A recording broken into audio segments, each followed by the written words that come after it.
नमस्कार दोस्तों। सबसे पहले तो आप सभी को रिपब्लिक डे पर ढेर सारी शुभकामनाएं।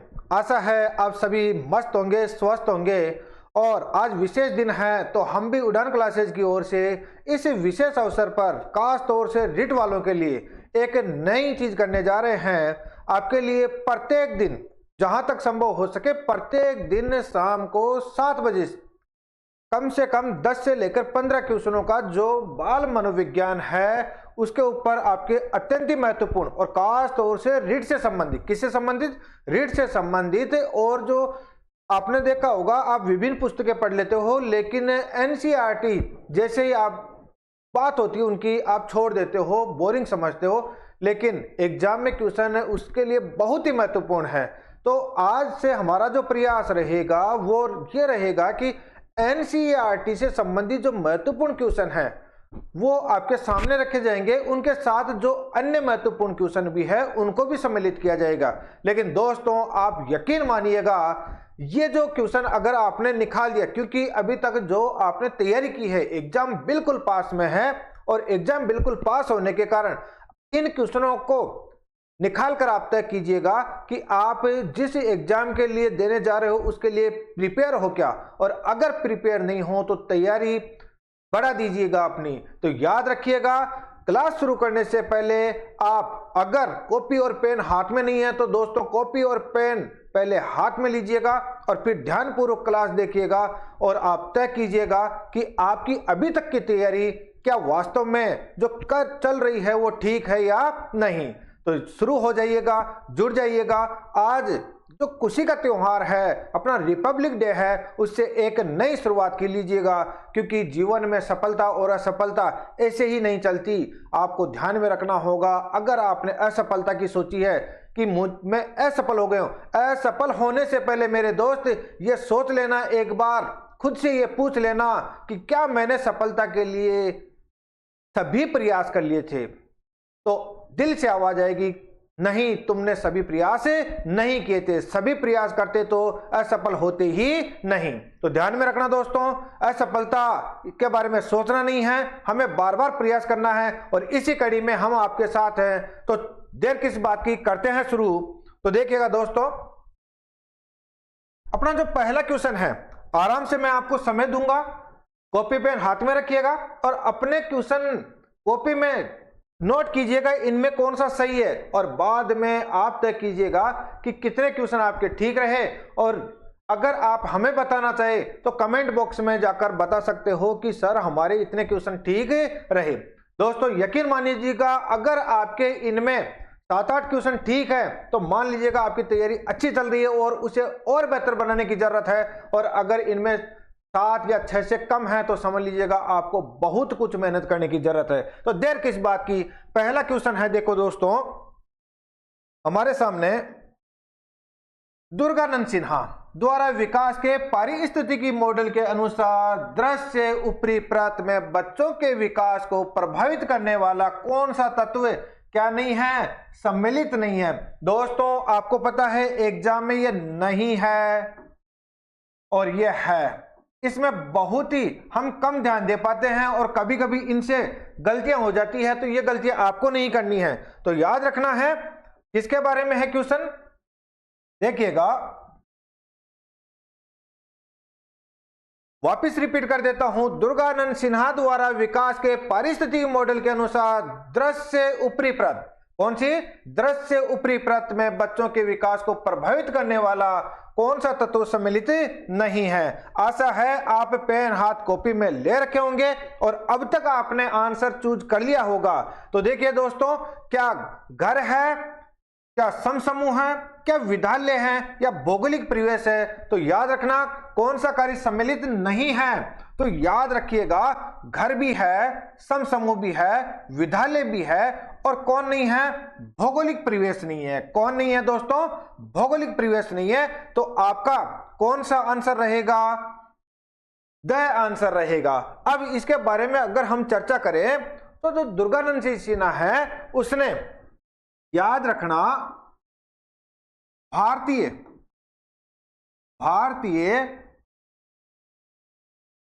बच्चों के लिए भारतीय परिवेश में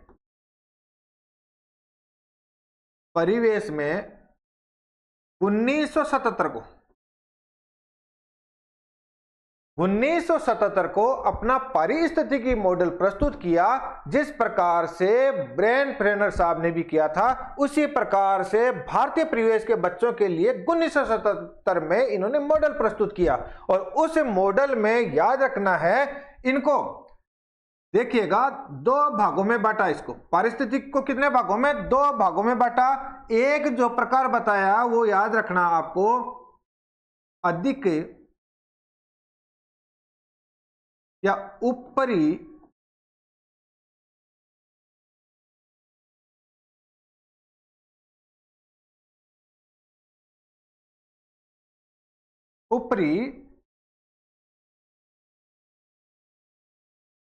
दृश्य परत, और एक परत बताइए दोस्तों, आसपास की परत। आस पास की परत। किसके आसपास की? पारिस्थितिकी के आसपास की परत। तो दुर्गानंद सिन्हा ने भारतीय परिवेश में इस पारिस्थितिक की परतों को कितने भागों में बांटा? उन्होंने कहा कि पारिस्थितिक स्तर पर दो प्रकार की परतें देखी जा सकती है, एक अधिक या ऊपरी दृश्य परत और एक आसपास की परत। आपने देखा यहां पर जो दृश्य या ऊपरी अधिक जो परत दिखाई दे रही है, उसमें उन्होंने कहा कि घर भी पाया जाता है, समूह भी पाया जाता है, विद्यालय आदि पाए जाते हैं। उसमें आप आस पड़ोस भी देख लीजिएगा, परिवार भी देख लीजिएगा, वो सभी इसमें पाए जाते हैं। जबकि जो आसपास की परत है उसमें हम कह सकते हैं दोस्तों, देखिएगा आसपास की परत की अगर हम बात करें तो देखिएगा इसमें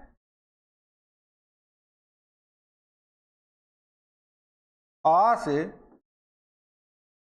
पास की परत में भौगोलिक परिवेश,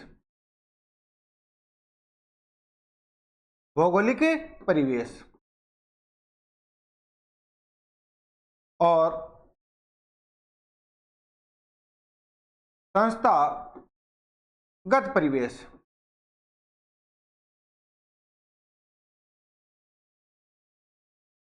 कौन सा दोस्तों? संस्थागत परिवेश, या यूं कह लीजिएगा सामान्य सुख सुविधा।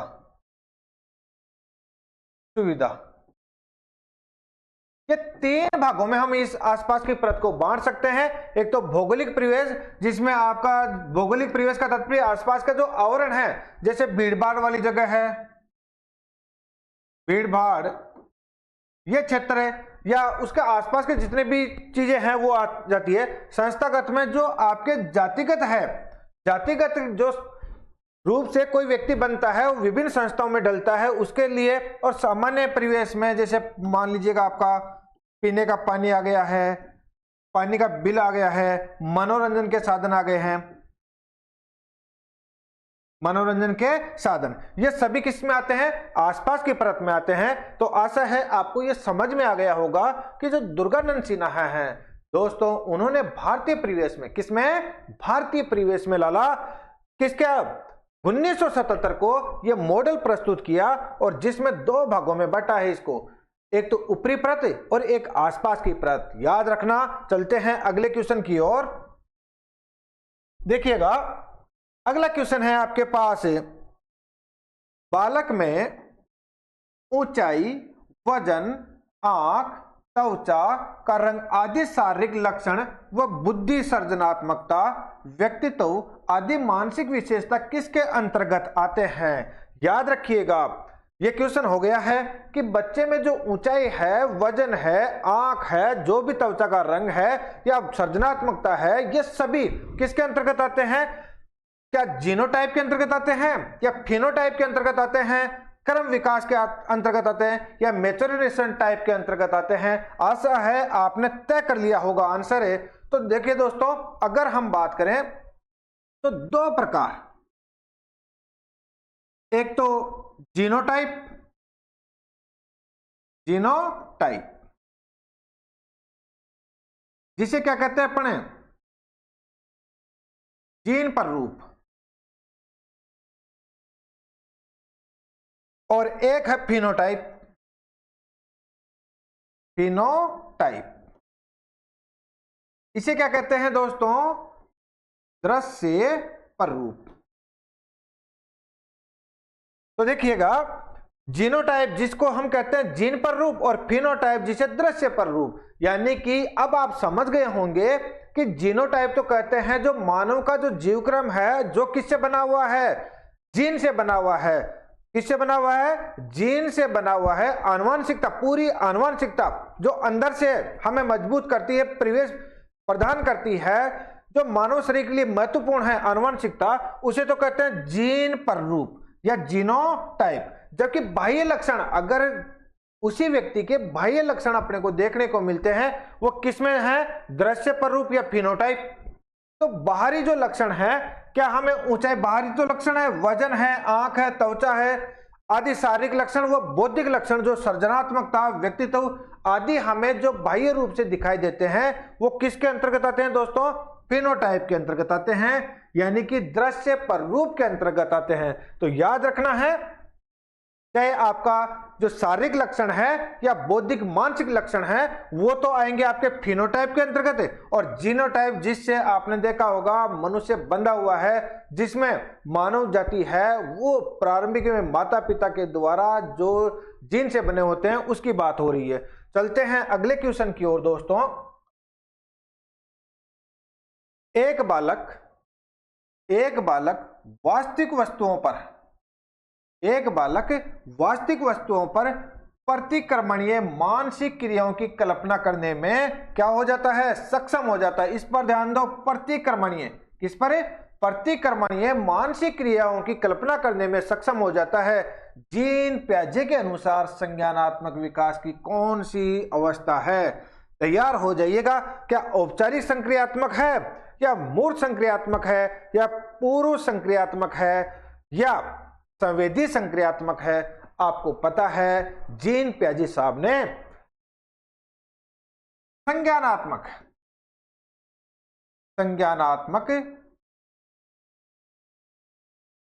विकास की कितनी अवस्थाएं? 4 अवस्थाएं। कितनी अवस्थाएं? 4 अवस्थाएं। कितनी अवस्थाएं बताई है दोस्तों? 4 अवस्थाएं बताई है। आपको पता है पियाजे साहब ने कहा था कि जो मनुष्य है वो शेषावस्था से ही लेकर जो यौन अवस्था तक है, वो एक विशेष क्रिया के, यानी कि क्रमबद्ध रूप से चलता रहता है, उसका विकास होता रहता है, और वो विभिन्न जो संज्ञानात्मक है, वो उसकी एक श्रृंखला के दौर से गुजरता है। और इसी श्रृंखला के दौर को उन्होंने कितने भागों में बांटा है? 4 भागों में बांटा है। और वो जो 4 भाग है वो कौन कौन से हैं? आपको पता ही है। एक तो कौन से हैं? संवेदी है। और इसको कितने कहा था? आपको पता है 0 से 2 वर्ष। कितना? 0 से 2 वर्ष। और दूसरा है कौन सा है? पूर्व संक्रियात्मक। पूर्व संक्रियात्मक। और ये कितना था? आपको पता है 2 से 7 वर्ष। कितना था? 2 से 7 वर्ष। और आपको पता है एक है मूर्त संक्रियात्मक। और ये कितना है? आपको पता है 7 से 11 वर्ष। और चौथा और आखिरी जो है दोस्तों, वो कौन सा है? औपचारिक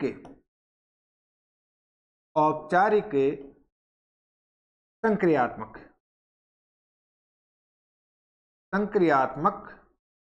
और ये कितना है? 11 से 15। कितना है? 11 से 15।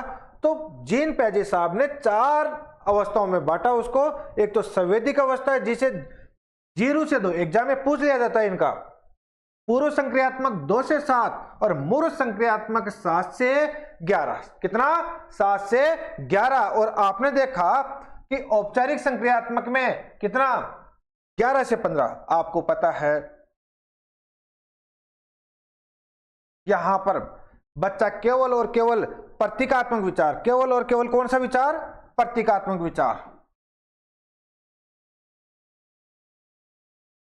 प्रतीकात्मक विचारों की बात, यानी कि कुल मिलाकर मैं अब आपको कहूं तो जो बच्चा है वो संवेदी, यानी कि अपनी जो संवेदनाएं हैं, जो ज्ञानेंद्रियां हैं, सॉरी ज्ञानेंद्रिय नहीं है, उसका जो पेशीय है, कर्मेंद्रियां हैं, उनके द्वारा वो क्या करता है, चीजों को समझने की कोशिश करता है। कोई भी आप वस्तु दो उसको, वो किससे, अपनी जो ये कर्मेंद्रियां हैं उनसे वो स्पर्श करेगा, अपने अंगों से स्पर्श करेगा और उसे मुंह में लेगा, और मुंह में लेकर ये तय करता है कि ये जो वस्तु है वो क्या है।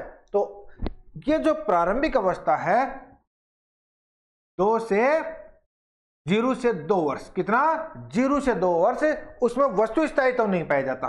क्या नहीं पाया जाता, वस्तु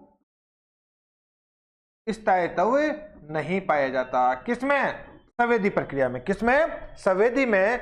तो आपको याद रखना होगा, जैसे एक उदाहरण लेते हैं कि अगर जो बच्चा जो 0 से 2 वर्ष का होता है उसको कोई भी वस्तु सामने दिखा दी जाए तो वो समझता कि हाँ ये वस्तु है, लेकिन झट से उस वस्तु को हटा दिया जाए तो वो ये समझ लेता है कि ये जो वस्तु है वो इस संसार में ही नहीं है, तो उसमें वस्तु स्थायित्व तो नहीं पाया जाता। अगर उसके सामने है तो वो वस्तु है, और अगर सामने नहीं है तो मान लेता है कि ये वस्तु है ही नहीं। तो ये कौन सी अवस्था हो गई, संवेदी। पूर्व संक्रियात्मक अवस्था, कौन सी अवस्था, पूर्व संक्रियात्मक अवस्था। इसमें क्या पाया जाता है, याद रखना, वस्तु स्थायित्व। क्या पाया जाता है, वस्तु स्थायित्व। अब अगर बच्चे को वस्तु दिखाई जाए, बच्चे को वस्तु दिखाई जाए और अगर उसको हटा लिया जाए तो वो ये नहीं मानता कि वस्तु नहीं है इस संसार में, वो ये मानता है कि हाँ इस संसार में वस्तु है। वो उसकी हल्की हल्की क्या करता है, प्रतीक बनाने लगता है। याद रखना है, जैसे मान लीजिएगा कुत्ता है, कुत्ते का वो अगर कुत्ता दिख गया, वो ऐसे उनको चित्र के माध्यम से भी, मनुष्य है उसको भी वो चित्र के माध्यम से भी, तो याद रखना है धीरे धीरे वो इन वस्तुओं को क्या कर सकता है, खोज कर सकता है। कौन सी अवस्था में, पूर्व संक्रिया। तो इसमें अब कौन से गुण आ गए, वस्तु स्थायित्व के गुण आ गए। अभी भी याद रखना है वो उस रूप में नहीं बना है कि वस्तुओं के विभिन्न भौतिक गुणों को वो पहचान सके, विभिन्न वस्तुओं के भौतिक गुणों को नहीं पहचान सकता। जैसे एक उदाहरण दूं मैं, अगर बच्चे को 2 गिलास दिए जाए जूस के, और एक को बड़ा गिलास हो, पतला हो लेकिन बड़ा हो, और एक जो चौड़ा है लेकिन क्या हो, छोटा हो, जबकि वो दोनों बराबर जूस माता हो, संभवतः बच्चा क्या करेगा, वस्तु के एक ही गुण को देखेगा, यानी कि उसके बड़ेपन को देख सकता है या उसके चौड़ेपन को देख सकता है, और उनमें से संभवतः हो सकता है वो बड़ा गिलास ही ले। तो वस्तु के केवल एक ही दृष्टिकोण को देख पा रहा है, तो भौतिक गुणों को वो क्या नहीं कर पाता, समन्वय नहीं कर पाता। जबकि मूर्त संक्रियात्मक में वो क्या कर पाता है दोस्तों, प्रतिक्रमण कर पाता है। और वो भी किस आधार पर, मानसिक आधार पर। जैसे एक उदाहरण से समझते हैं, हमें एक उदाहरण ले, जैसे मान लीजिएगा एक चिकनी मिट्टी की बॉल है और उस बॉल का ही एक भाग तो गोल करके बॉल बना दिया गया और दूसरा है उसे बेलनाकार बना दिया गया।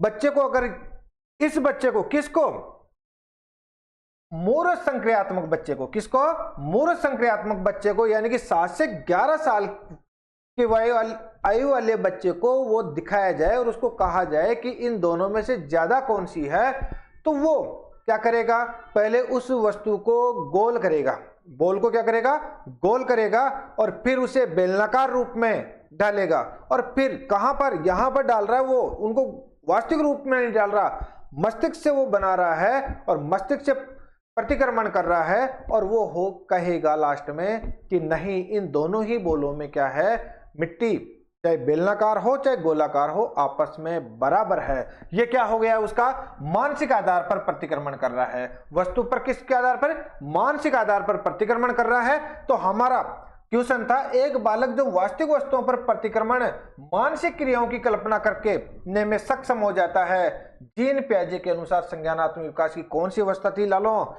याद रखना है ये मूर्त संक्रियात्मक। कौन सी थी, मूर्त संक्रियात्मक। क्योंकि आपको पता है यहां पर तो प्रतीकात्मक है, यहां पर वस्तु स्थायित्व क्या हो जाता है, वस्तु स्थायित्व हो जाता है। और आपको पता है कि यहां पर देखो, और मूर्त संक्रियात्मक पूर्व संक्रियात्मक तो क्या हो जाता है भाई, वस्तुनिष्ठ है। तो औपचारिक संक्रियात्मक की बात की जाए तो ये जो अवस्था है वो कौन सी अवस्था पाई जाती है, आपको पता है 11 से 15, कितनी 11 से 15 साल की उम्र है वो औपचारिक अवस्था वाली पाई जाती है। इस चीज का भी आपको क्या रखना है, ध्यान में रखना होगा।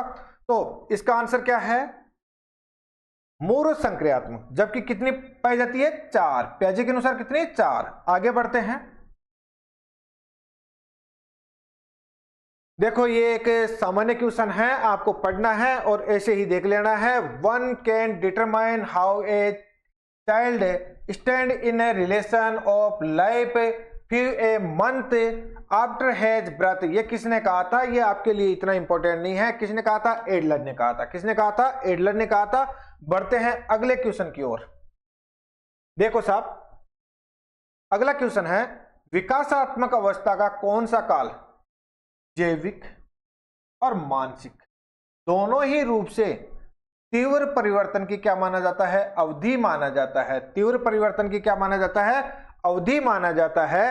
ये कौन सा काल है, याद रखना है, कौन सा, जैविक और मानसिक दोनों ही रूपों में तीव्र परिवर्तन की क्या माना जाता है, अवधि माना जाता है। ये कौन सा काल है, एक बार तय कर लीजिएगा। दोस्तों आपको पता है कि जब शेषावस्था होती है, शेषावस्था में भी तीव्र विकास होता है, लेकिन वो आपने देखा होगा संवर्धित तीव्र होती है।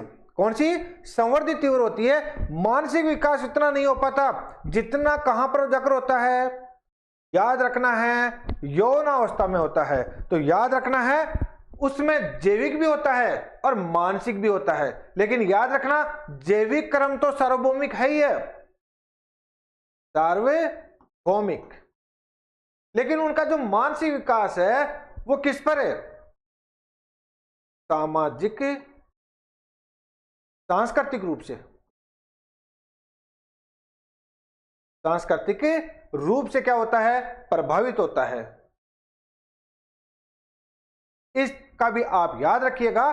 तो सबसे ज्यादा अगर विकास अवस्था कौन सा काल जैविक व मानसिक दोनों ही रूपों में तीव्र परिवर्तन की अवस्था मानी जाती है, तो वो कौन सी अवस्था है दोस्तों, किशोरावस्था। कौन सी अवस्था है, किशोरावस्था। आपको पता है जो किशोरावस्था है वो बाल्यावस्था और प्रौढ़ा अवस्था के बीच का क्या है, संक्रमण काल है।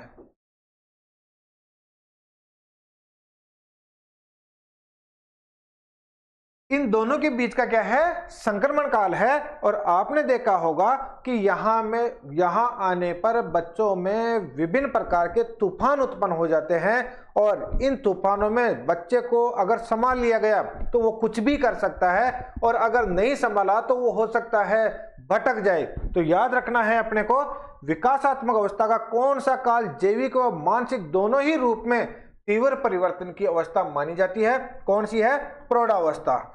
आपको जबकि ये पता है, बढ़ते हैं आगे की क्वेश्चन की ओर। देखो मेनार्चे, मेनार्चे आनुवांशिक सामान्य स्वास्थ्य, सामाजिक आर्थिक स्थिति, पोषण संबंधी स्थिति, व्यायाम, मौसम और परिवार का आकार से प्रभावित होती है। इसकी शुरुआत कब से होती है, 10 या 11 वर्ष की उम्र से, 12 या 13 वर्ष की उम्र से, और याद रखना है 14 या 15 वर्ष की उम्र से, या 18 वर्ष की उम्र से। अगर हम बात करें कि ये एक्चुअली में मेनार्चे है क्या, तो आपको पता है ये मासिक धर्म है, जिसे हम रज्जो धर्म भी कहते हैं। देखो थोड़ा सा आपको अंतर करना होगा। जब पहली बार लड़की के रज्जोद्रम होता है, रज्जोद्रम आता है, उसको क्या कहते हैं दोस्तों, मेनार्चे कहते हैं। क्या कहते हैं, मेनार्चे कहते हैं। ये किससे प्रभावित होता है, आनुवांशिक से भी होता है, सामान्य स्वास्थ्य से भी होता है, सामाजिक से भी होता है, आर्थिक स्थिति से भी होता है, पोषण संबंधी स्थिति से भी होता है, व्यायाम से भी होता है, और मौसम, परिवार, आकार से प्रभावित होता है। इसकी शुरुआत कब होती है, अपना क्वेश्चन ये था। तो मैं आपको बता दूं कि एक बालिका होती है, उसका जो संवर्धी है ना, संवर्धी, वो संवर्धी वापिस तीव्र गति कब से होती है? 10 से 11। और बालक में होती है दोस्तों 12 से 13। और इन दोनों में ही अगर आपको पता है कि ये जो गुणधर्म है ये कब से स्टार्ट होते हैं? 2 वर्ष बाद। कितने वर्ष बाद? 2 वर्ष बाद स्टार्ट होते हैं। तो अगर हम बात करें तो जो पहली बार किसी लड़की के मेनार्च आता है तो वो कितने वर्ष के आयु में आता है? 12 और 13 वर्ष की। सामान्यतः याद रखना, ऐसे मैं आपको बता दूं 12.4 में आता है। कितने में आता है? 12.4 से लेकर 16 वर्ष तक आता है। लेकिन आपको पता है इसकी सामान्य जो आयु है 12 या 13 वर्ष की उम्र में होती है। यह भी याद रखना दोस्तों। देखिएगा,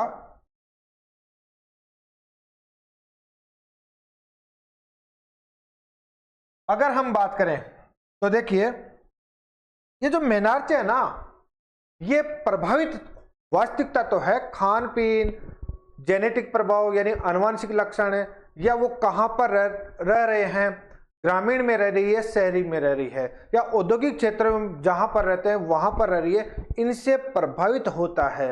अगर कोई लड़की कुपोषण का शिकार है या कमजोर स्थिति में है तो उसके जो मेनार्च होगा उसकी उम्र बढ़ सकती है। और अगर कोई लड़की अच्छे परिवेश में रहती है या शहरों में रहती है और खाने पीने पर वो उचित ध्यान देते हैं तो ध्यान में रखना शहरों में ये जो रजोद्रम है, मेनार्च है, वो पहले शुरू हो जाता है। और जीवन में आपने देखा होगा वर्तमान में जो है खान पीन की अच्छी दशाओं के कारण मेनार्च है वो 12-13 वर्ष की उम्र में हो जाता है। लेकिन कहीं कहीं पर किन्हीं के ये 16-17 तक पहुंच जाता है। लेकिन वो कहां पर? इसी कारण तो मैं बता रहा हूं कि इनसे प्रभावित होता है, चाहे सामान्य स्वास्थ्य हो, सामाजिक आर्थिक स्थिति। अगर किसी परिवार की आर्थिक स्थिति खराब है, खाने पीने की वस्तुएं उस रूप में नहीं मिल पाती है, तो हो सकता है पहला जो मेनार्च है वो बढ़ जाए, यानी कि उसकी उम्र बढ़ जाए। और अगर खाने पीने की स्थिति ठीक है तो हो सकता है यहां पर आ जाए। तो मौसम हो, परिवार हो, सबसे ये क्या होता है दोस्तों? प्रभावित होता है। आगे बढ़ते हैं दोस्तों। एक लड़का जो ये सोचता है कि उसकी शर्ट पर लगे स्याही के धब्बे पर लोग ध्यान देंगे, क्या देंगे? ध्यान देंगे। अथवा एक लड़की जिनके गालों पर फुंसियां हैं सोचती है कि लोग सोचेंगे कि उनकी त्वचा कितनी खराब है। डेविड एल्काइड के अनुसार, किसके अनुसार? डेविड एल्काइड के अनुसार। याद रखना डेविड एल्काइड ने अहम केंद्रवाद,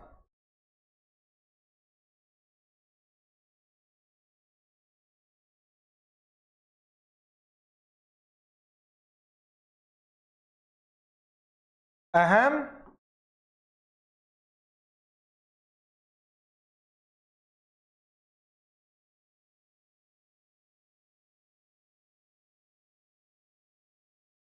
अहम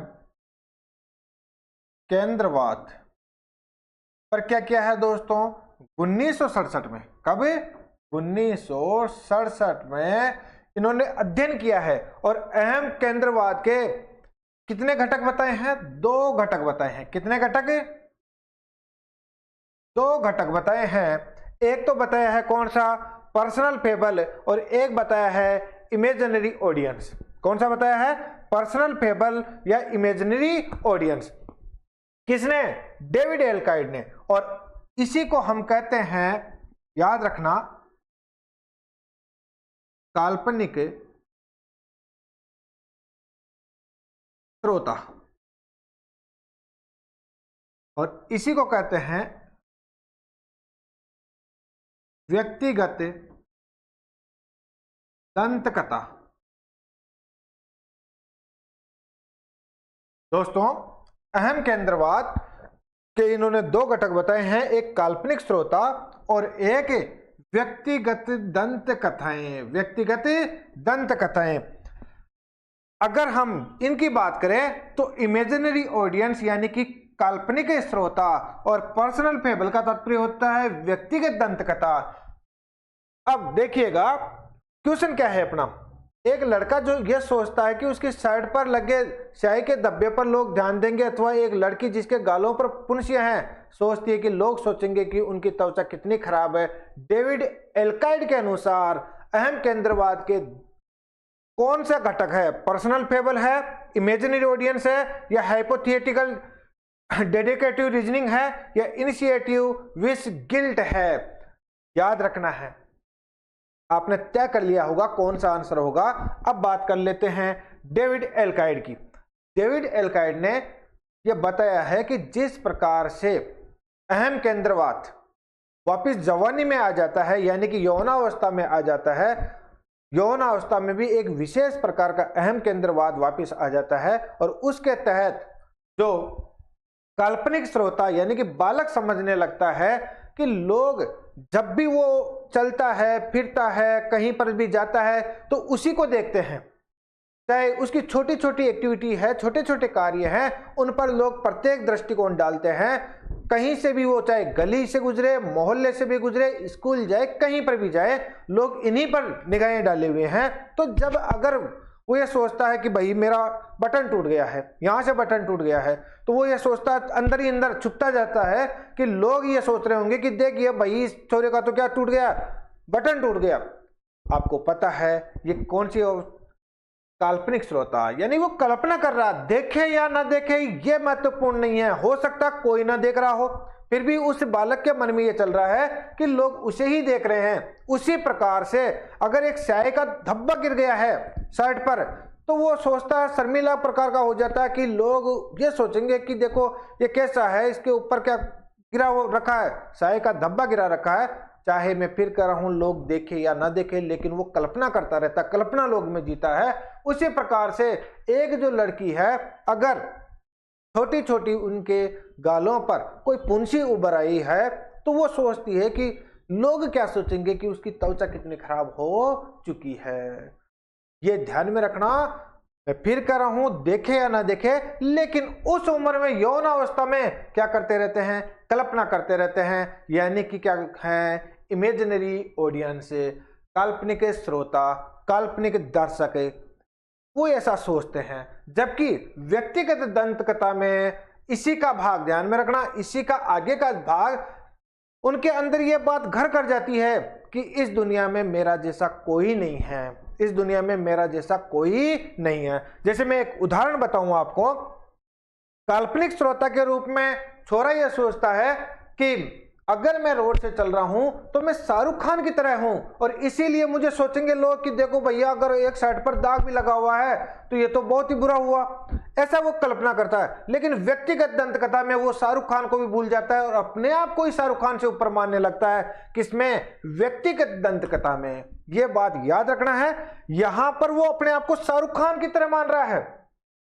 लेकिन यहां पर शाहरुख खान से भी क्या मानता है, ऊपर मानता है, यानी कि अपने तरीके का इस दुनिया में कोई नहीं है। यह आपको याद रखना है। तो इसका जो आंसर होगा वो कौन सा होगा दोस्तों? Imaginary audience. कौन सा होगा? Imaginary audience. आशा है आपको यह समझ में आ गया होगा। किसने दिया था दोस्तों? डेविड एल्काइड ने। और यही इन्होंने कहा कि यौनावस्था में भी क्या पाया जाता है? अहम केंद्रवाद पाया जाता है। मुझे कमेंट बॉक्स में ये जरूर बताइए, इसके अलावा अहम केंद्रवाद कहां पर, जिसे जीववाद भी कहते हैं, बाद में प्रकट हो जाता है, कहां पर पाया जाता है, ये मुझे बताइएगा। अब देखिएगा दोस्तों, मुझे आम पसंद है, मुझे आम पसंद है आलपोर्ट के अनुसार। किसके अनुसार दोस्तों? आलपोर्ट के अनुसार एक व्यक्ति के व्यक्तित्व का कौन सा विशेषक है, एक व्यक्ति के व्यक्तित्व का कौन सा विशेषक है?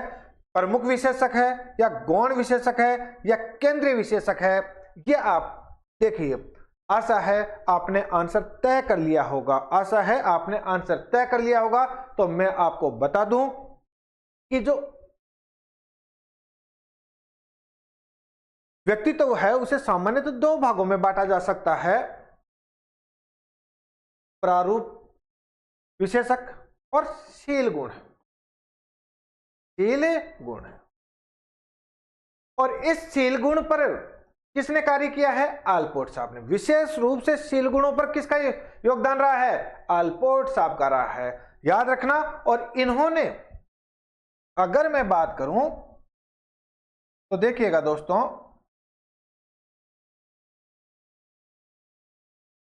आलपोर्ट साहब ने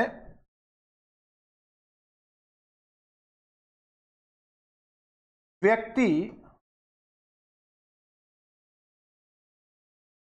को 3 भागों में, कितने भागों में?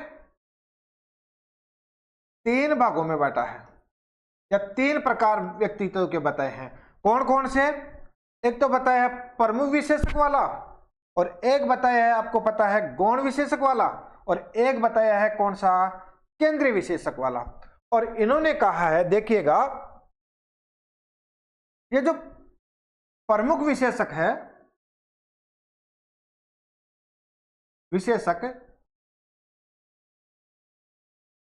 आलपोर्ट साहब ने समझाया कि ये जो प्रमुख विशेषक है वो सामान्य कर्त वह प्रक्रियाएं होती है जिसमें व्यक्ति का संपूर्ण जीवन ही चारों तरफ से उसी के केंद्र बिंदु होता है, और वो इतना हावी हो जाता है कि व्यक्ति उसी के नाम से जाना जाता है। जैसे आपने देखा होगा अहिंसा, जैसे आपने देखा होगा नाजीवाद। ये किसकी अहिंसा? महात्मा गांधी की अहिंसा। इसका जो सिद्धांत है वो इतना लोकप्रिय हुआ कि ये सिद्धांत ही अब किसके? महात्मा गांधी के नाम से, यानी कि इसी को हमने क्या कहा? गांधी वादी सिद्धांत। किसको? अहिंसा को। तो ये व्यक्तित्व के इस प्रकार से चिपक गया उसका चहुमुखी चारों ओर से कि उसी के नाम से जाना जा रहा है। वैसे ही नाजीवाद, यानी कि इसी को क्या कहते हैं हमें? हिटलरवाद। अब ये जो नाजीवाद है वो हिटलर के कार्यों पर इतना प्रभावित हुआ कि लोग अब उसको किस नाम से जाने जा रहे हैं? हिटलरवाद के नाम से जाना जा रहा है। तो ये कौन सा हुआ? प्रमुख विशेषक है। कौन सा हुआ? प्रमुख विशेषक। याद रखिएगा, जीवन की वह प्रमुख विशेष घटनाएं जो उसी व्यक्तित्व के साथ जुड़ जाए वही क्या कहलाता है? प्रमुख विशेषक कहलाता है। जबकि अगर केंद्रीय विशेषक की बात करें, किसकी बात करें? केंद्रीय विशेषक की बात करें तो आपने देखा होगा जीवन में एक व्यक्ति विशेष में वो सामान्यकृत घटनाएं जिसमें व्यक्ति कुछ न कुछ चीजों में आगे होता है, कुछ न कुछ चीजों में आगे होता है। कोई खेल में होता है, कोई ज्यादा स्फूर्तिवान होता है। अब जैसे मान लीजिएगा साहब, सचिन तेंदुलकर है, क्रिकेट में विशेष रूप से जाना गया। वैसे ही आपने देखा होगा रोनाल्डो है, फुटबॉल में विशेष रूप से जाना गया। तो वो उसके क्या, कौन से गुण हो गए? केंद्रीय गुण, क्योंकि वो खेल में था। तो इसी प्रकार से अगर हम केंद्रीय गुणों के उदाहरण देखें तो स्फूर्ति, कोई भी व्यक्ति स्फूर्त है वो किस रूप में हो सकता है? वो उसी के रूप में स्फूर्ति है। वो किसका है? केंद्रीय विशेषक का गुण है। और ये या तो नौकरियों के संस्था पत्रों में जुड़ जाते हैं। आपने देखा होगा कोई व्यक्ति अगर विशेष जब नौकरी लगता है तो उसके संस्था पत्रों में उसकी जो एक्टिविटी है उसको विशेष अंकित किया जाता है कि इसमें ये गुण पाए जाते हैं, और वही उसके क्या कहलाते हैं? केंद्रीय गुण कहलाते हैं। याद रखना, जबकि बात करें गौण गुणों की, ये व्यक्ति में सभी में इनका कोई विशेष योगदान नहीं होता। ये विशेष का तात्पर्य सामान्य प्रक्रियाएं होती है। जैसे किसी व्यक्ति को क्या खाना पसंद होता है? आम खाना पसंद होता है। किसी को सजातीय वस्त्र पहनना पसंद होता है। ये सामान्य प्रक्रियाएं होती है। तो बिल्कुल सामान्य, जो विशेष नहीं है, बिल्कुल सामान्य, वो क्या है? गौण। किसी को आम खाना पसंद है तो किसी को सजातीय वस्त्र पहनना पसंद है। तो याद रखना दोस्तों, मुझे आम खाना पसंद है, आलपोर्ट के अनुसार व्यक्तित्व का कौन सा हो गया है? गौण विशेषक है। आशा है समझ में आया होगा। चलते हैं नेक्स्ट क्वेश्चन की ओर दोस्तों। देखो, जब एक किशोरी सोचती है कि एक मित्र के द्वारा विश्वासघात किए जाने के कारण जिस पीड़ा का अनुभव वह कर रही है उसे कोई भी महसूस नहीं कर सकता। डेविड एल्काइड के अनुसार अहम केंद्रवाद के कौन से घटक के अंतर्गत आता है? काल्पनिक श्रोता के अंतर्गत आता है, व्यक्तिगत दंतकथा के अंतर्गत आता है, विश्वास अथवा अविश्वास के, या अंत प्रज्ञात्मक। देखो पहले तो अपन बात कर ले, आपको पता है कि यहां पर जो हम बात कर रहे हैं इसी का हमने 1 या 2 क्वेश्चन पहले ही चर्चा की है कि डेविड एल्काइड साहब ने 1967 में अहम केंद्रवाद के कितने घटक बताए? 2 घटक बताए। कितने? 2 घटक बताए हैं। आपको पता है कौन कौन से बताए हैं? इमेजरी ऑडियंस बताया है और पर्सनल फेबल बताया है। यानी कि अगर आप बात करें, काल्पनिक श्रोता बताया है। क्या बताया है? काल्पनिक श्रोता बताया है। और आपने देखा व्यक्तिगत दंत कथा बताया है, जहां मैंने आपको पहले बताया था कि एक व्यक्ति यह सोचता कि सभी मुझे देख रहे हैं, यानी कि अपने आप को शाहरुख खान समझ रहा है वो, लेकिन सेकंड स्टेज पर आकर वो क्या समझता है? शाहरुख खान से भी ऊपर समझने लगता है कि मेरा जैसा कोई नहीं है। अब मुझे इस आंसर का बता सकते हो आप कि क्या ये लड़की क्या सोच रही है? किशोरी सोचती है कि एक मित्र के द्वारा क्या किया गया है, विश्वासघात किया जाने के कारण जिस पीड़ा का अनुभव वह कर रही है उसे कोई भी नहीं समझ सकता, क्योंकि उस जैसी केवल वही है दुनिया में और कोई नहीं है। इसलिए और तो नहीं समझ, अगर उस जैसी वो ये समझती कि मेरी जैसी कोई दूसरी भी है तो वो ये अपने आप से ये कहती क्या? नहीं कहती ना दोस्तों। तो देखो भाई, कोई भी महसूस नहीं कर सकता। डेविड एल्काइड के अनुसार किशोरी अहम केंद्रवाद के कौन से घटक से? तो आपको पता है काल्पनिक श्रोता नहीं है। क्यों नहीं है? आपको पता है यहां पर वो ये सोचते हैं कि लोग मुझे देख रहे हैं, लेकिन यहां पर वो सोच रही है क्या? मेरा जैसा कोई नहीं है, मुझे कोई समझ नहीं सकता। तो वो किससे? व्यक्तिगत दंतकथा से। किससे? व्यक्तिगत दंतकथा से। विश्वास व अविश्वास आपको पता ही है, एरिक्सन का मनोसामाजिक सिद्धांत है। अंतःप्रज्ञात्मक आपने देखा होगा, जीन पियाजे के अनुसार 4 से 7 वर्ष की आयु का जो डिवाइडेशन बाद में उन्होंने किया वो कौन सी है? अंतःप्रज्ञात्मक। कौन सी? अंतःप्रज्ञात्मक। चलते हैं दोस्तों, आशा है आपको समझ में आया होगा। देखो भाई, जीवन का प्रथम वर्ष, चलो भाई ये आगे चला गया।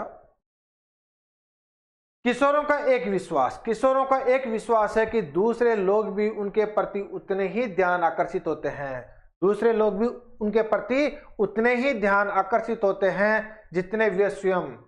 वे कल्पना करते हैं कि लोग हमेशा उन्हीं पर ध्यान दे रहे हैं और उनके प्रत्येक व्यवहार का क्या कर रहे हैं? प्रेक्षण कर रहे हैं। किस मनोवैज्ञानिक ने उन्हें अहम केंद्रवाद के काल्पनिक श्रोता यानी कि इमेजिनरी ऑडियंस बताया है के अंतर्गत आता है? दोस्तों, इस पर पहले ही 2 क्वेश्चनों के ऊपर चर्चा हो चुकी है और आशा है अब तो बिल्कुल भी डाउट ना होगा। आप क्या मुझे पता है जीन पियाजे बताओगे क्या? मुझे बिल्कुल पता है नहीं बताओगे। क्या एरिक्सन बताओगे क्या? नहीं बताओगे। हार्ले एंड हार्ले बताओगे क्या? नहीं बताओगे। कौन बताओगे? David alkyd. याद रखना दोस्तों, जीन पियाजे ने संज्ञानात्मक विकास पर बात की है और कितनी अवस्थाएं बताई है? 4 अवस्थाएं। जबकि डेविड एल्काइड ने अहम केंद्रवाद पर बात की है और कितने घटक बताए हैं? 2 घटक बताए हैं। और एरिक्सन ने आपको पता है मनोसामाजिकता का सिद्धांत दिया। कौन सा सिद्धांत? मनोसामाजिकता का सिद्धांत दिया था। आपको यह भी पता है ये प्राइडवादी थे, लेकिन प्राइड के लिबिडो पर इन्होंने कहा कि उससे अलग है। लोग अलग चीजों से प्रभावित होती है, सामाजिकता से भी प्रभावित होते हैं, संवेगात्मक रूप से भी प्रभावित होते हैं। जबकि हार्लो एंड हार्लो ने आपको पता है 1962 पर किस पर? बंदरी के बच्चों पर क्या किए थे? प्रयोग किया था। और उन्होंने कहा था कि चलो इसके बारे में बाद में चर्चा करेंगे। उन्होंने कहा था कि आसक्ति से संबंधित बातें की थी, उनसे संबंधित। तो दोस्तों, आज के जो हमारे 10 महत्वपूर्ण क्वेश्चन, आशा है आपने मेरे से पहले इनका उत्तर दिया होगा और मुझे पूरा विश्वास है कि आपका पूरे में से पूरे या एक आध क्वेश्चन ही गलत हुआ होगा। अगर आपके क्वेश्चन ये ठीक चल रहे हैं तो आप तैयारी सही तरीके से कर रहे हो। अगर ये क्वेश्चन थोड़ा सा आपके गलत चल रहे हैं तो आपको पुनः तैयारी करने की आवश्यकता है। मैं आपको बताता चलूं, रोज हम कोशिश करेंगे कि ये क्वेश्चन आपके लिए लाया जाए, क्योंकि रिट में मनोविज्ञान का बहुत ही महत्वपूर्ण स्थान है। और आज आप जो विभिन्न बुकें पढ़ते हो, अलग अलग प्रकार की आपको बाजार में मनोविज्ञान की पुस्तकें उपलब्ध है। एक पढ़ने पर अगर दूसरे चैनल पर जाते हैं आप तो आपको लगता है कि यार उससे पढ़ा हुआ इस पर नहीं आ रहा, उसका पढ़ते हो तो उसका पढ़ा हुआ दूसरे पर नहीं आ रहा। लेकिन हम पहले ही क्लियर कर देते हैं आपको, रिट विशेष के लिए आपके लिए हम उन क्वेश्चनों पर बात करेंगे जो एनसीईआरटी से संबंधित होंगे। हर कोई दोस्तों इन पर बात नहीं कर सकता क्योंकि उनको पढ़ने में बहुत समय लगता है। लेकिन हमारा एक ये छोटा सा प्रयास है और आशा है हमारा यह छोटा सा प्रयास आपको पसंद आएगा। अगर वीडियो पसंद आया हो तो इसे लाइक और शेयर जरूर कीजिएगा और सब्सक्राइब करना बिल्कुल ना भूलें। हो सके तो इसे शेयर भी कीजिएगा अपने अपने ग्रुपों में, क्योंकि आपका एक छोटा सा प्रयास हमें मोटिवेट करता है और वीडियो बनाने के लिए और कार्य करने के लिए। तो मुझे पक्का यकीन है आप चैनल को सब्सक्राइब भी करोगे, लाइक भी करोगे और शेयर भी करोगे। मिलते हैं दोस्तों कल इसी समय। जब तक के लिए आप अपनी तैयारी को जांचें। मुझे दीजिए इजाज़त। धन्यवाद।